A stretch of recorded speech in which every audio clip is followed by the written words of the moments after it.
You know, usually when a medical diagnosis is delivered, there's this sort of comfort in the precision of it. Oh, absolutely. Right. Like you look at an X-ray and you see that jagged white line on the glowing screen and you just know exactly where the bone is broken. Right. The solution is super clear. Exactly. You put a cast on it, you wait 6 weeks, and it heals. But when you try to diagnose what just happened to the United States men's national team in Seattle, evaluating that sudden, incredibly violent end to their 2026 World Cup run, the X-ray is just terrifyingly murky. Yeah, it looks less like a clean break and more like uh, a systemic failure that had just been hiding in the blood work the entire time. Wow. Yeah. The symptoms were totally masked by the adrenaline, by the environment, and, frankly, by the sheer euphoria of hosting a World Cup. Which is exactly what makes this dissection so critical for this deep dive. Because for anyone listening, if you were anywhere near a television, a sports bar, or just, existing in America over the last month, you felt the tectonic plates shifting. Oh, for sure. The energy was everywhere. We watched this historic home soil tournament that basically had the entire country believing we were witnessing the permanent arrival of American soccer on the global stage. Right up until the moment it all just evaporated. Exactly. Evaporated in a deeply deflating 4-1 loss to Belgium in the round of 16. So the mission today is to look at the structural realities beneath all that emotion. Yeah, we need to get under the hood. We do. We are taking this massive stack of post-tournament articles, the tactical breakdowns from places like Tactical Football Analysis, the deep quantitative data from Stanford University, and we are going to figure out the actual mechanics of this collapse. Because it's a complicated picture, Right. How does a freewheeling, incredibly potent U.S. team just shatter against European royalty?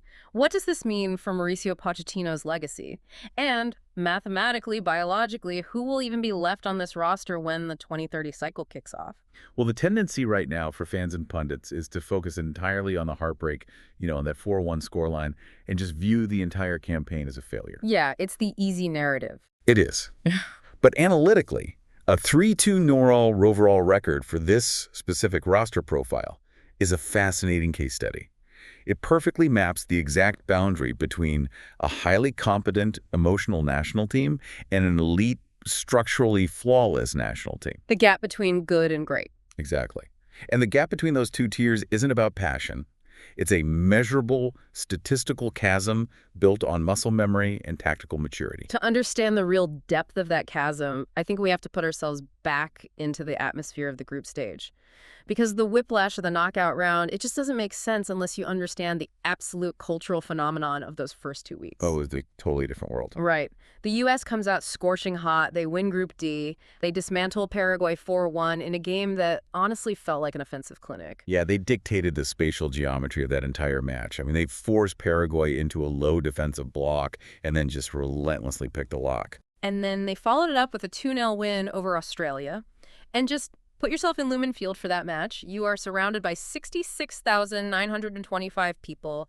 The stadium is packed to the absolute rafters. The noise was unreal. Unreal. The final whistle blows, clinching the knockout stage, and the entire stadium spontaneously erupts into John Denver's Country Roads. That was such an iconic moment. It really was. You have Mauricio Pochettino throwing his arms in the air on the sideline, orchestrating a USA chant. You have Tim Ream, the stoic 38-year-old captain, literally in tears on the pitch.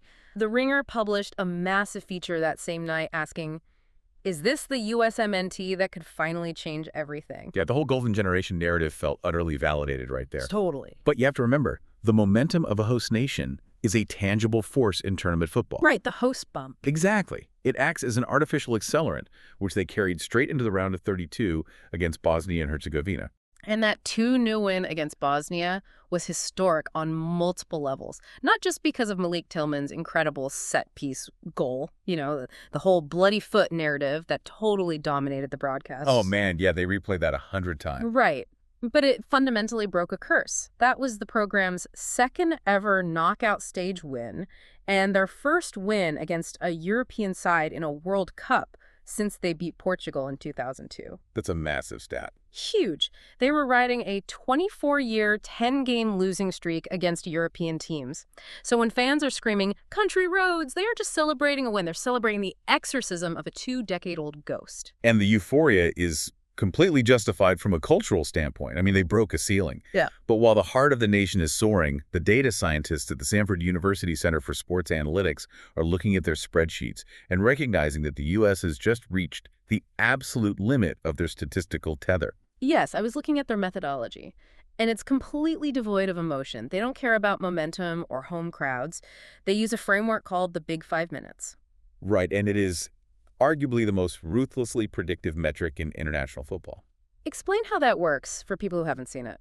Well, the methodology is simple but profound.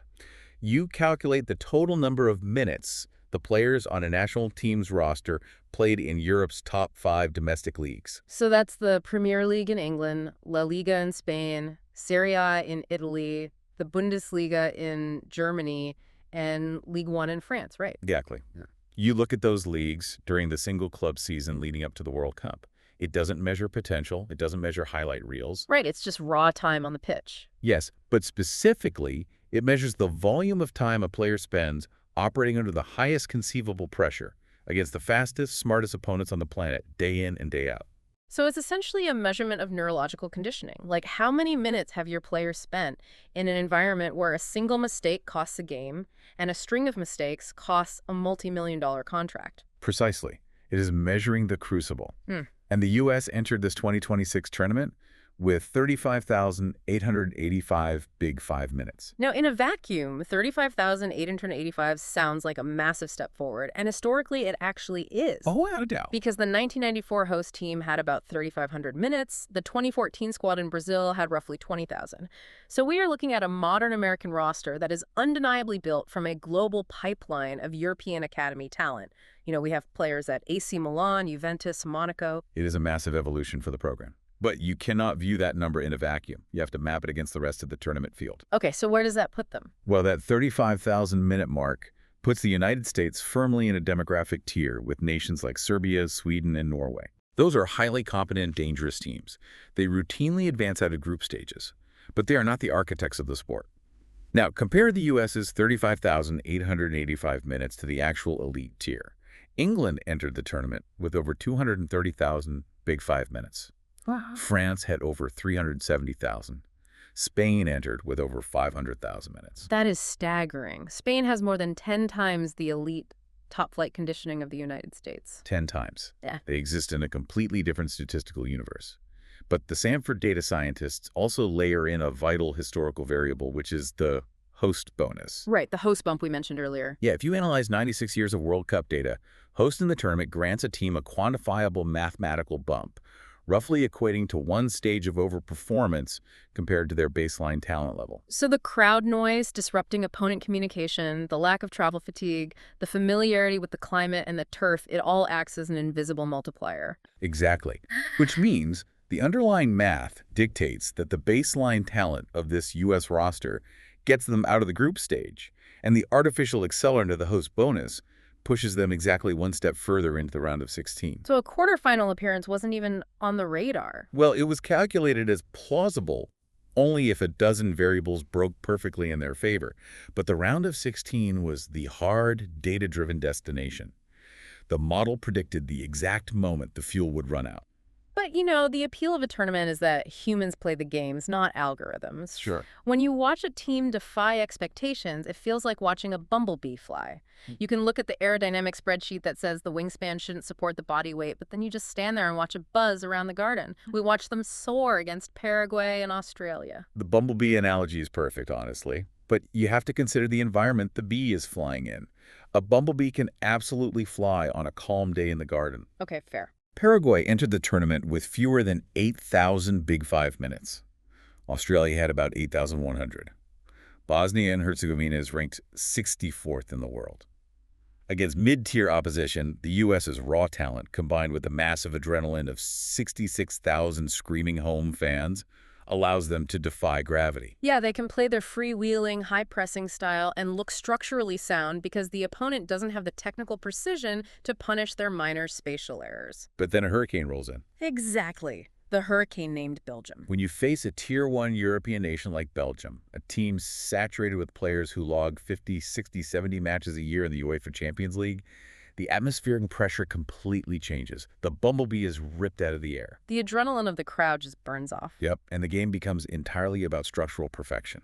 Top-tier teams don't just beat you, they expose the microscopic cracks in your foundation. Which brings us perfectly to the tactical breakdown of that Belgium match in the round of 16. Because this wasn't just a loss where the U.S. got unlucky, this was a 4-1 dismantling. It was surgical. And looking at the tactical geometry, the contrast in playstyles from the group stage to this knockout game is really jarring. Pochettino's squad had been playing this incredibly proactive, high-pressing system, right?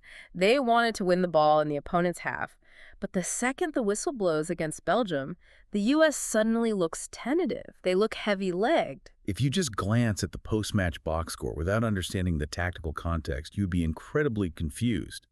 Because the United States held 56.2% possession for the match. Right. A casual fan looks at that and thinks, we had the ball the majority of the time. We controlled the tempo. But possession without penetration is a trap. Belgium's managers set a deliberate tactical snare. They knew the U.S. wanted to play a proactive, emotionally charged game in front of their home crowd. So Belgium deployed a mid-block. Meaning they just sat back a bit. They dropped their defensive line just deep enough to invite the U.S. fullbacks Antonee Robinson and Alex Freeman to push high up the pitch. Belgium effectively surrendered the middle third of the field, handed the U.S. the ball, and basically said, break us down. And the trap is that when those fullbacks push up, they leave massive acreage behind them. So Belgium is just absorbing the possession, waiting for the U.S. to make a sloppy pass, and then launching a counterattack into that empty space. Exactly. Belgium weaponized the U.S.'s possession against them. Despite having less of the ball, Belgium outshot the U.S. 11-2 in the first half. That is insane. 11-2. They were devastatingly efficient because every time they won the ball, they were attacking a structurally compromised defense. And we see the architecture of that trap spring shut almost immediately. Let's look at the mechanics of the 9th-minute goal from Charles de Ketelaere. It starts with a long diagonal pass from Dodi Lukebakio. That diagonal switch is explicitly designed to isolate the young U.S. right back, Alex Freeman. Right. Leandro Trossard controls the switch, drives at Freeman, and attempts a cross. Freeman is actually in position, he intercepts it, but this is where the lack of elite conditioning really shows. He doesn't clear it into the stands, he attempts to head it, but his biomechanics are slightly off, he doesn't get a clean connection, and the ball just pops up vertically into his own penalty area. He essentially sets it on a tee. It's a micro mistake. In Major League Soccer, or against a lower-tier CONCACAF opponent, the striker might react a half-second too late, allowing a center back to sweep it away. But Timothy Castagne charges into the box instantly. He doesn't hesitate. Not at all. He hooks a centering pass around Chris Richards, who is caught totally flat-footed, and de Ketelaere executes a perfectly timed run to split Tim Ream and Antonee Robinson, just tapping it in. 1-0. It's the first time in the entire tournament the U.S. concedes first, and it honestly felt like all the oxygen was instantly sucked out of Lumen Field. You could hear a pin drop on the broadcast. Yeah. But then we get to the 31st minute, and the U.S. actually fights back. We get this incredible moment where Malik Tillman steps up for a free kick from 30 yards out. He strikes it. It takes a brutal deflection off the Belgian wall, completely wrong-foots the goalkeeper, Thibaut Courtois, and goes in. 1-1. The stadium absolutely erupts. The momentum is totally back. Right. And this is where the psychological fragility of the team is laid bare. The 61-second whiplash. Oh, this sequence was painful to watch. Literally 61 seconds after the ensuing kickoff, the ball is in the back of the U.S. net again. The crowd is still cheering Tillman's goal. The U.S. players are still coming down from the dopamine hit of the equalizer. And Leandro Trossard gets the ball on the left wing. He completely bypasses the U.S. defense, delivers a cross, and de Ketelaere rises up to head it into the top corner. 2-1 Belgium. That 61-second window is the defining sequence of the tournament. To work so hard, to expend so much physical and emotional capital to claw your way back into a knockout match, only to completely switch off mentally on the restart that is the absolute hallmark of a team that lacks ruthless focus. The broadcast cut to Mauricio Pochettino on the sideline, and his reaction was incredibly telling. He didn't look sad, he looked furious. He literally kicked a rack of water bottles, sending them flying. It wasn't the anger of a coach who was out-tacticked, you know? It was the anger of a coach who just watched his players violate a fundamental law of knockout football, which is that you are never more vulnerable than the minute after you score. Because he knows that in elite European football, a mental lapse of that magnitude is unforgivable. I mean, he manages teams like Paris Saint-Germain, Tottenham, Chelsea. His baseline expectation is clinical concentration. Watching his defense simply watch Trossard run past them must have been totally maddening. And the structural collapse only accelerates in the second half. We reach the 57th minute, and we get the goalkeeping error from Matt Freese that essentially ends the match. I want to break down the mechanics of this because it's not just a guy tripping over his own feet. It's a systemic failure. It is the inherent risk of the modern sweeper-keeper role. Right, because Pochettino demands a high defensive line to compress the midfield and support the press. But when your defenders are standing at the midfield stripe, there are 40 yards of empty space behind them. So the goalkeeper, Freese, is required to act as an 11th outfield player. He has to push way out of his 18-yard box to sweep up any long through balls that Belgium tries to play over the top. Exactly. And the mechanism of the sweeper-keeper requires absolute technical perfection. If you commit to leaving the penalty area, you must neutralize the threat. There is no margin for error. And Freese races out to intercept a long pass, but instead of simply heading it out of bounds or volleying it into the stands, he attempts to chest it down and control it. But his touch is heavy. The ball gets stuck under his feet. He completely loses control. And de Ketelaire's right there. Immediately swarms him, steals the possession. The ball pops loose to Hans Van Aken, and Van Aken strikes a first-time shot from 35 yards out right into the empty net. Tim Ream is desperately sprinting back, sliding in the grass to try and clear it off the line, but he's just too late. 3-1. And the tactical reality of the match basically ends right there. Yeah.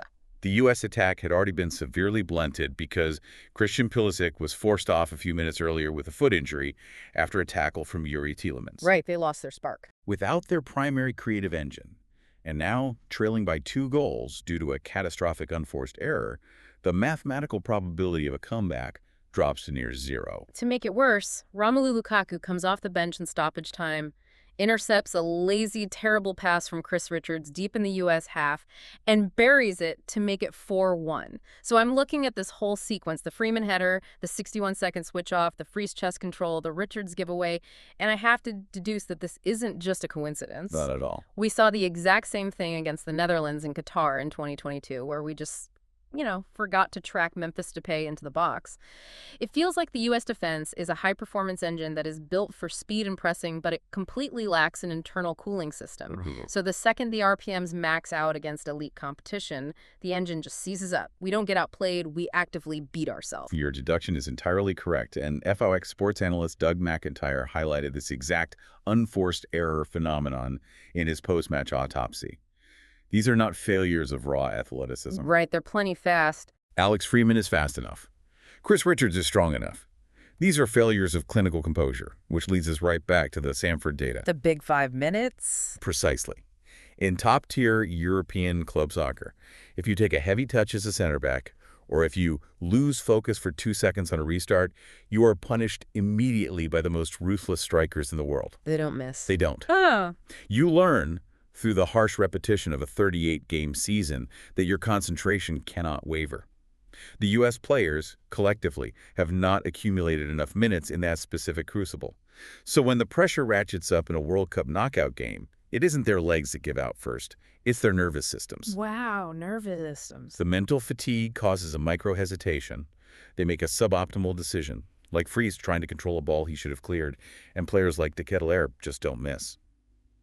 3 of Belgium's 4 goals were direct gifts from American mental fatigue. Which transitions us perfectly to the man standing on the sideline watching that engine seize up. Because Mauricio Pochettino was brought in to be the mechanic.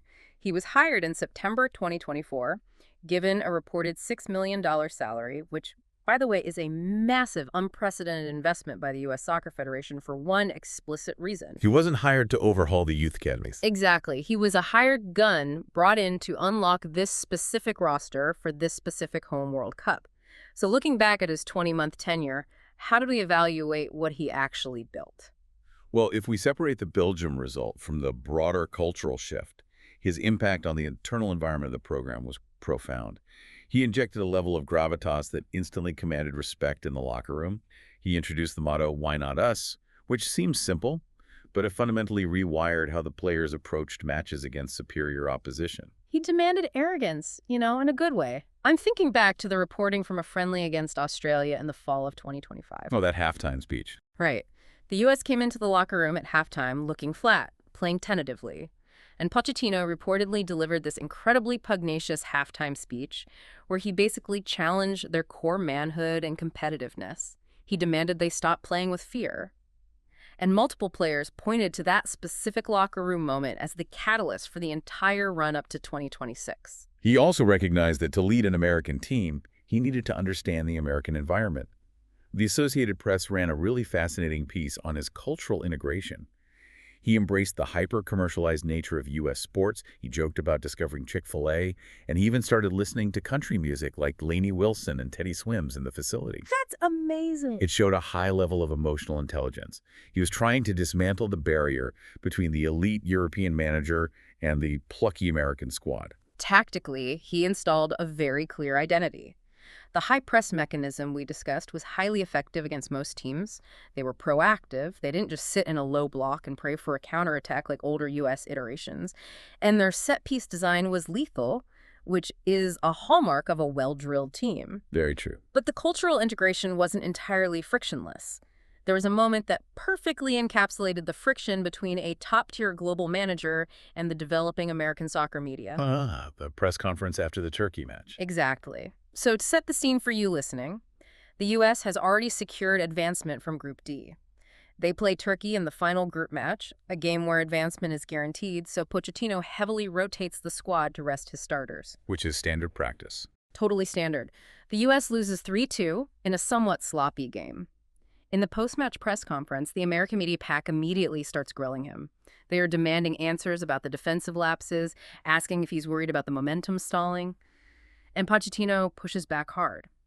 The Guardian reported that he genuinely chided the press, saying, "No one congratulated us, we won the group." He was visibly rankled by the negativity. That interaction is a perfect study in contrasting soccer cultures. In South America, or SOAP, a manager's mandate in a World Cup group stage is simply to survive and advance. If you secure the group early, the final match is purely an exercise in load management. The European press understands this rhythm. Right, they don't panic. But the American sports media is deeply conditioned by the NFL or NBA regular season mindset, where every single loss is a crisis to be interrogated. It felt like he was looking at them saying, "Do you have any idea how incredibly difficult it is to win a World Cup group? Stop obsessing over a meaningless rotated game and acknowledge the achievement." It highlighted the unique pressure cooker he was operating inside. He was tasked with elevating the tactical floor of the team while simultaneously managing the historically unrealistic expectations of a host nation that expects immediate global dominance in everything they do. Which makes the current situation with his contract so utterly fascinating. The reporting from The Guardian revealed that U.S. Soccer CEO J.T. Batson and the Federation offered Pochettino a massive 4-year extension through the 2030 World Cup at an estimated $4 million plus annual salary before the knockout stage is even kicked off. They wanted to lock him down. It was a massive institutional vote of confidence to project stability. But the rumors are swirling. There is very loud chatter linking him to a return to club football, specifically AC Milan in Serie A. Now, J.T. Batson went on the offensive publicly, stating that Pochettino had standing offers from top European clubs before he even took the U.S. job, but chose the U.S. because he believes in the project. Batson is fulfilling his administrative duty by publicly denying the smoke. But the allure of AC Milan for a manager of Pochettino's pedigree is undeniable. Right. So put yourself in Pochettino's shoes for a second. You are an elite, globally respected manager. You just stood on the touchline in Seattle and watched your defense literally hand a European opponent 3 goals on a silver platter because they couldn't chest a ball down or complete a 5-yard pass under pressure. Yeah, it's bluff. You are incredibly well compensated, yes. Okay. But your agent is telling you AC Milan is interested. If you take the Milan job, you get a massive transfer budget. You get to buy ready-made elite defenders, and you get to manage in the Champions League. A very different world. If you stay with the U.S., you have to spend the next 4 years trying to teach a radically depleted player pool how to maintain concentration. It feels like being asked to manually rebuild an engine while the car is moving when you have the keys to a Ferrari waiting for you in Italy. Why would he possibly stay? It is a compelling, highly rational argument for leaving. But to understand why he might stay, you have to parse his post-match comments very carefully. He was brutal in his assessment of the Belgium match. He explicitly called the team naive. He said they completely disconnected from the tactical plan, but when asked directly about his future, he said, "We will miss it if one day we don't stay here in this country." Hmm. That sounds like a man who has grown attached to the foundation he poured. Because the appeal of international management, particularly with a program like the United States, isn't about week-to-week tactical battles. It's about legacy. Okay, unpack that. If Pochettino goes to AC Milan, he is merely a highly paid contractor subject to the volatile whims of club ownership. He could win the league, hit a bad patch of form the next season, and be fired by Christmas. True, club managers have zero job security. But if he stays with USMNT, he isn't just the coach. He becomes the architect of an entire nation's soccer infrastructure. He has unprecedented leverage to reshape the youth-to-senior development pipeline. That level of absolute generational control is arguably the rarest commodity in modern football. He has the opportunity to be the definitive figure who officially dragged the United States out of the plucky underdog tier and permanently installed them in the global elite. That is a legacy you can't buy at AC Milan. Exactly. But if he does decide that legacy is worth the headache, or if he leaves and the Federation has to hire a successor, that manager is going to walk into their office, look at the depth chart on the whiteboard, and realize that the foundation they're standing on is rapidly eroding. Which forces us to confront the reality of the 2030 roster, because the narrative for the last 8 years has been entirely focused on this golden generation. The young kids playing in Europe who are going to mature together and peak in 2026. But by the time the 2030 World Cup kicks off in Morocco, Portugal, and Spain, they won't be kids anymore. No, they won't. And more terrifyingly, the defensive safety net is completely gone. Let's start with the back line, because the Belgium game made it painfully visually obvious that we are witnessing the permanent end of the Tim Ream era. It is the closing of a massive chapter for the program. Yeah.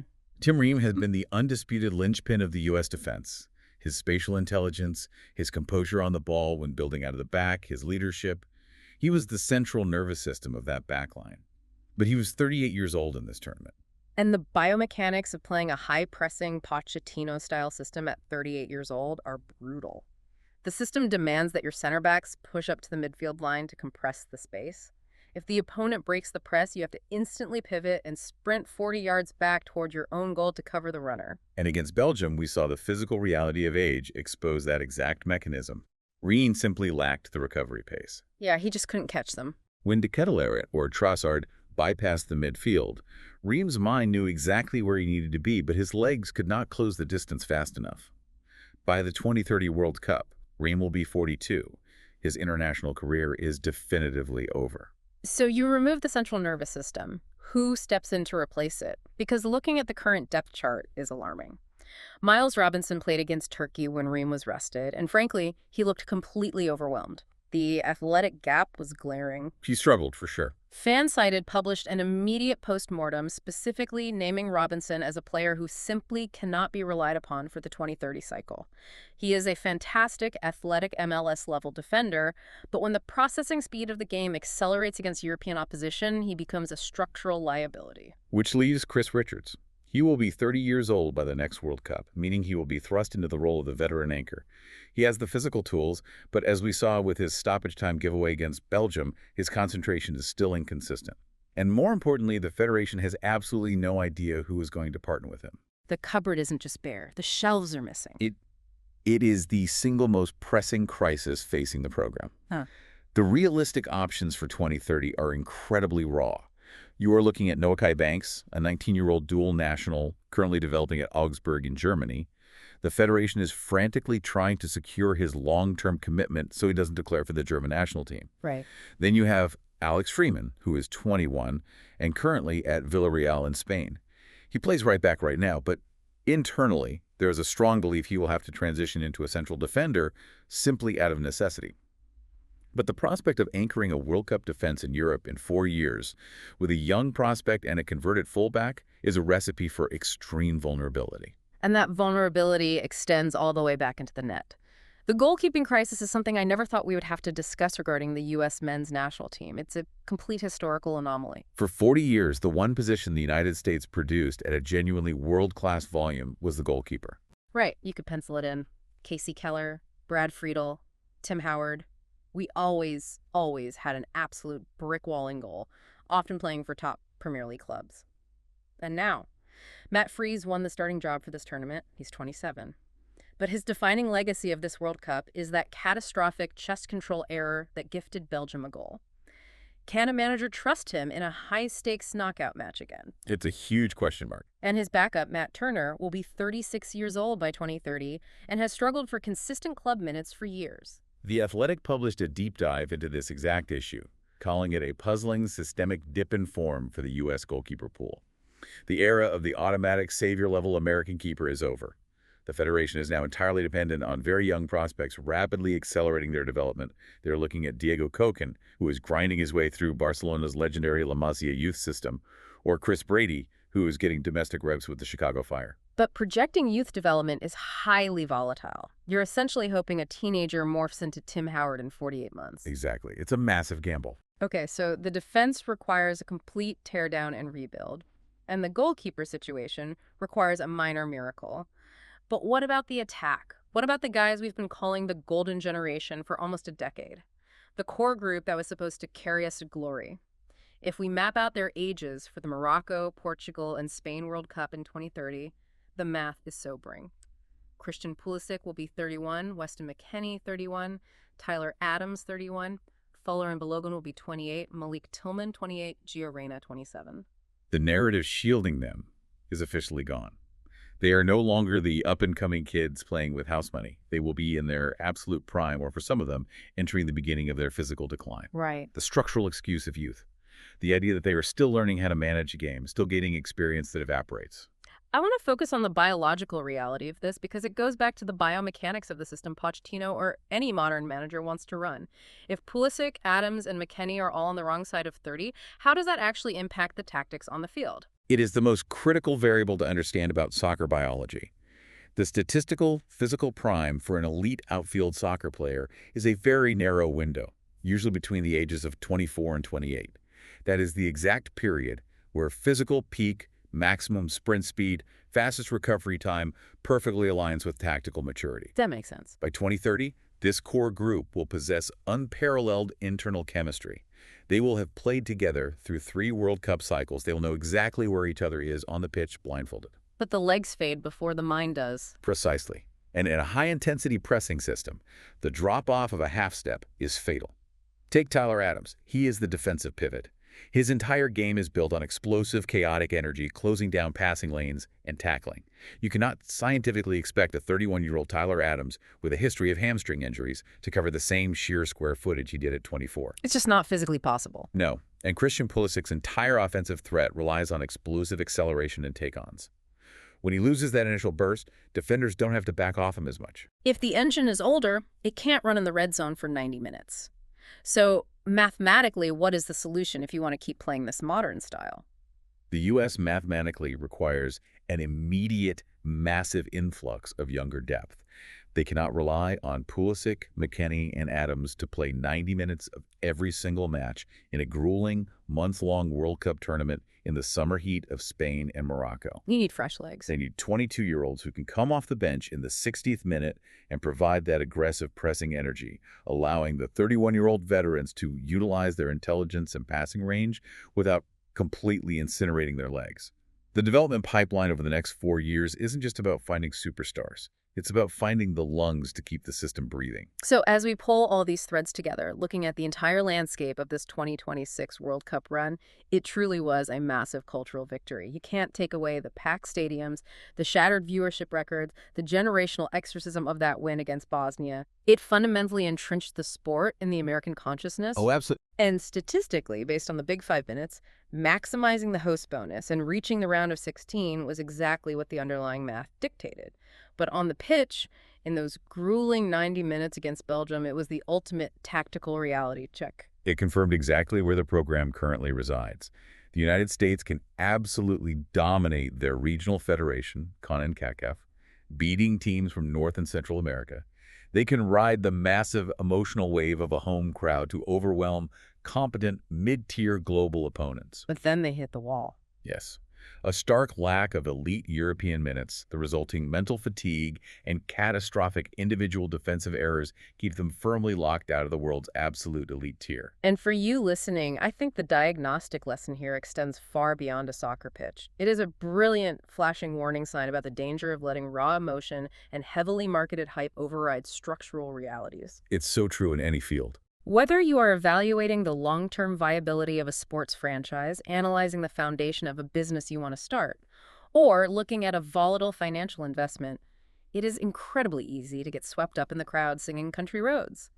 It is comforting to believe the narrative of a golden generation because it requires less analytical work. But the underlying architecture always, eventually reveals itself when extreme pressure is applied. The data doesn't lie. The thousands of Big 5 minutes, the historical precedent of the host bump the spreadsheet, told the story long before the heart broke in Seattle. Extreme pressure simply strips away the illusion of competence. It leaves you only with your ingrained habits. Which leaves us with a deeply provocative reality as this team packs their bags and looks toward the horizon. The analytics explicitly showed that hosting this 2026 World Cup provided the U.S. with an artificial accelerant. That home field advantage pushed them past their natural limit and into the round of 16. But in 2030, they aren't playing in the friendly confines of Seattle or Los Angeles. No, they are crossing an ocean. They will be traveling to Europe and Africa.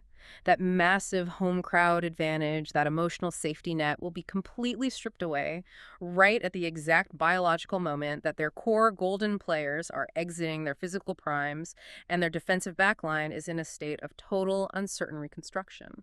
It is the definition of a hostile environment, and they will be facing it with an aging, unproven roster. If they could not reach the quarterfinals with 66,000 fans singing behind them on home soil, what hidden magical gear will this aging Goldie generation need to find to survive hostile territory 4 years from now? When the X-ray is murky and the tactical waters rise, how exactly do you build a bridge to the elite? That is the multi-million-dollar question waiting for whoever is brave enough to take the job. We hope you enjoyed this deep dive into the numbers, the tactics, and the absolute roller coaster of the 2026 run. Keep questioning the narratives, keep looking at the underlying data, and we will catch you next time.